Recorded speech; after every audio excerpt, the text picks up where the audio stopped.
Welcome. I'm Kinetic Symphony. I hunt down and report on mysterious and weird true stories, from glitches to the paranormal. Case file number 280, written by Harry Taco 2018. When an instinct is so accurate, it defies logic. I'm a police officer who worked for a small town. For context, I'm also married with one child. One afternoon, I woke up around 4:50 p.m. to get ready for the night shift. As I was getting ready, I had this strange feeling that something wasn't right. It didn't seem to bother me too much, and I assumed that I was just still hazy from waking up. I finished getting ready and went out to my car to leave for work. I got about a mile or two from my house and the strange feeling returned. This time, I had a voice in my head telling me to turn back home and call out. Being that I work for a small agency, I didn't have the luxury of calling out due to us being short-staffed. I continued my way to work, which is about a 15 to 20 minute drive. As I got closer to town, I began having extreme anxiety to the point where my stomach felt like it was in knots. I got to work and met up with my sergeant. I knew that my sergeant was going to leave around 12 a.m. and I would be by myself. I decided to tell him what I was feeling. He shrugged it off and just told me to watch my back. As the night drew on, my anxiety seemed to come and go. It definitely helped talking to my sergeant about it. But as we were in the patrol car talking, I heard a burglary call come in the county for the same road that I live on. Dispatch advised that they were on the phone with a female subject and she was hiding in the bathroom with a gun along with her daughter. I immediately opened the computer and realized it was my address. I frantically called my wife multiple times and I couldn't get in touch with her. I began driving as fast as I could to get home. Thankfully, the deputies got there before I could, and everything seemed to be okay. I eventually got to the house and spoke with my wife about it. She stated that the house alarm went off while she was giving my daughter a bath, but what was strange was that the alarm was for a window break. I honestly didn't even know we had alarms for the windows, and I've never had any alarms for those go off before. It wasn't windy or raining outside either. Part of me wonders if someone may have tried to get in but freaked out when they heard the alarm. Either way, after that occurred, I returned to work and felt much better. Case notes, file number 280. So my gut says here, it's either guardian angel, some entity, maybe an angel, whatever you want to call it, trying to help you, because there was a threat coming and your wife was in danger. You didn't know exactly what it was, but that feeling was there, the knots in your stomach. The other possibility is that in another universe, this already happened, and you somehow tapped into that knowledge. So not a crossover, but if there's quantum crossover, then that means that our consciousnesses are all connected to each other through the multiverse. So it's not unreasonable to imagine that maybe we can transfer information between them. Maybe these gut instincts we get are at least in part from that information. If you're enjoying this video, consider giving it a like. Now on to the next story. Case file number 281, written by xickennoogit. When a makeup palette vanishes right before their eyes. I live with my fiance. In our bedroom, he has his side with his PC set up, while I have my side with my PC and vanity desk. One day I was doing my makeup. I have a white desk that helps show everything on it. My makeup palette is a bright hot pink color about the size of a notebook. I put my makeup palette down to do something else on my face. As soon as I reached back for it, it was gone. Strange, I thought. Maybe it fell or I misplaced it. Checked under and the sides of my desk, nothing. My fiance watched me and talked to me the entire time. And somehow, even he questioned where my palette went. He got me the palette as a gift. I couldn't have misplaced a notebook-sized thing when I literally stayed seated the entire time. I didn't have time to worry about it, so I just carried on with my day. During the day, I found a nice cabinet I wanted to transform into my art supply/makeup vanity. I built that thing and started organizing all my stuff. I just could not for the life of me find my dang palette. I've turned my room upside down and it's still not to be seen or heard from. Recently, we were told to pack up our stuff for fumigation. Somehow, even with me combing through and packing my entire house, it's still not to be seen. I've checked my photos from that day to make sure I wasn't imagining using it. All of my pictures showed that I had a certain palette. Rest in peace to my brand new palette I only got to use once. Bonus file, written by perpetualgoatnoises, the cold void draining all heat from my body. When I was 7, I'm 22 now, I had some sort of experience. I was sleeping and I remember something jolting me awake from a dead sleep. I looked around to see what woke me up, and there was a man standing in my doorway. He was around 6 feet tall based on the door frame, and had an average to slim build. However, he was made entirely of energy. His figure was made from TV static. I remember being scared and hiding under my blankets, but every time I would look up, he would be closer. This happened several times until I felt him standing at the foot of my bed. Then he touched my foot. I do not have words to tell you how cold that touch was. My foot went numb immediately, as if it felt the actual void was removing the heat from my body. Then he disappeared. Edit. For those saying sleep paralysis, I could move, and I did, during the encounter. I also have no history of sleep paralysis whatsoever. Bonus file, written by Social T100, a shadow figure with incredible abilities. I am a 100% science-based skeptic who experienced something I can't explain at my office in late May of this year. Due to the pandemic, my office building that normally accommodates 1,000 employees has largely been empty save for reduced security teams, maintenance personnel, cleaning staff, and a handful of mission-critical employees, of which I am one. On May 28th at 1:10 p.m., I was sitting at my desk, the lone employee at the far end of one of many large, empty, cubicle city-style suites. Despite the emptiness, the fluorescent lighting and outer wall windows provided a comforting brightness. The creepiness factor is supplied by the multiple of small whiteboards hanging outside cubicle entrances, all marked with the same date, March 16, 2020, the day of evacuation.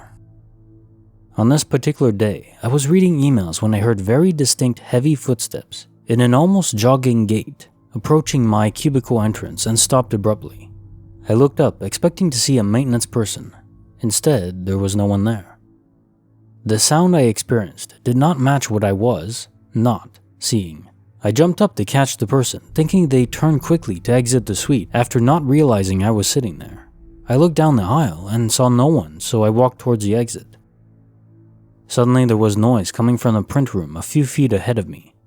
It sounded as though someone carrying a heavy box was having trouble lifting it onto the counter, and hit the massive network printer and overhead cupboards in their attempt. I approached the doorway to the print room, ready to say hello and offer my assistance. When I got to the doorway with a smile on my face, yay, other people, I very quickly realized the room was empty, and this was a second instance of sound not matching visuals in less than a minute. I was certain at that moment that I needed assistance from security, so I backed away from the printer room entrance and turned to leave. As I approached the cross-section of 2 aisles, I noticed something unusual. There was a post extending from the corner of a cubicle to the ceiling, an approximate height of 10 feet. This would not normally grab my attention, except that there are no posts in that configuration on any corner cubicles in the suite. The unusual post was not solid like the others and seemed to be composed of a density of moving holographic grayscale pixelated matter. I felt a little trepidation, but I also remembered thinking, whatever this is, it's pretending to be a post and was hoping I didn't notice. At that moment, and almost as if it acknowledged it had been discovered, the tall rectangular shape transformed in motion, or morphed, to what I can only describe as the side profile of a tall hooded figure whose frame commenced 6 inches from the ceiling and continued to the floor. Again, moving holographic pixelation of various degrees of grayscale. This included a bent elbow and curvature of the spine similar to humans, except that at approximately thigh level, the pixelation became sparse and much more translucent, to the point that I could see the pattern of the carpet through the lower body. The figure remained in a static position in profile. The pronounced curvature of the cut of the hood at the neck and the extension of it in a perpendicular gravity-defying nature, lack of drape, held my attention. I immediately thought, it's projecting an image of something that would frighten humans. It's trying to look like the Grim Reaper, but they're probably not familiar with gravity, or their jawbone is very box-like. I know, I'm analytical that way.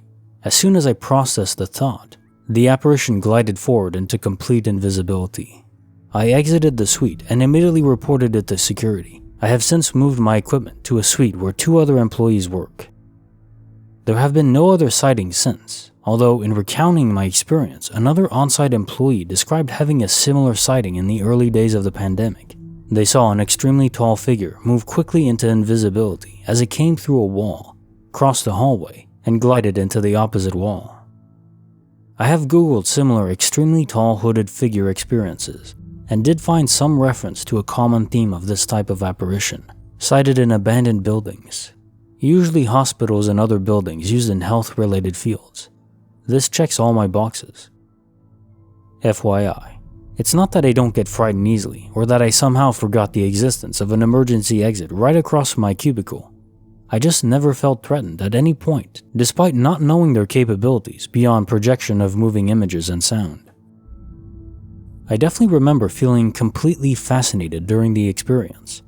Fascination level 150%, fear level 30%, anxiety level 10%, and now I feel compelled to find out who or what they are, and if that feeling was just me being me, or if it was projected onto me as a defense mechanism, for either party's sake. I will admit that this experience consumed me at first, and I have since grown to roll with it, and yes, I was back at work the next day. I am not at liberty to disclose my location, my employer, and other identifiers. Has anyone encountered something similar? Does this sound like it may be a shapeshifter or something similar to what has been witnessed on Skinwalker Ranch? Bonus file, written by Wyatt Youthman123YT. A shadow figure in his dream, but leaving a red handprint on his stomach. I have told this story to almost all my friends. I'm not making it up. When I was around 4 or 5, I was getting tucked in. There was this closet to my right. It was a sliding closet door and could be opened effortlessly. After my parents went to bed, I closed my eyes and attempted to start drifting. After around 5 minutes, I hear a rattling to my right and I jolt up. Now I believe I was awake, and I would soon be proved wrong. I got up out of my sheets, stood up, went over to my closet, and when I did, the noise stopped. For a second I thought, maybe I should go back to sleep, but I was determined to find out what this noise was in my closet. I never have been the "there's a monster in my closet" type of kid, but after this I sure looked at my closet differently. I slowly began to open the closet door. Halfway through fully opening it, a loud screech screamed back and forth through my left and right ear, alternating quickly. I covered my ears and then the ringing stopped. I looked back up and saw what I can only describe as 2 flickering red eyes floating there, slowly fading in and out of existence. Now I'm pretty fucking thankful I already went to the restroom, because I would have pissed myself right there and then. After a second of sitting there, barely holding back tears thanks to adrenaline, and everything seemed to have stopped, I was shoved to my bed by unknown forces, and it began to wrap the blankets around me so tightly that I couldn't move. The blankets loosened, and I began to throw them off, and when they were off, I had full intent to run to my parents' room. However, after getting the sheets off, I looked at my door and saw a shadow figure standing next to it, glowing red eyes fixated on me. Now being a kid, I screamed. If I couldn't go to my parents, they would come to me. But after I did, the shadow mimicked the scream in its creepy manner, and it slapped me full on my stomach. I woke up with a furious jolt.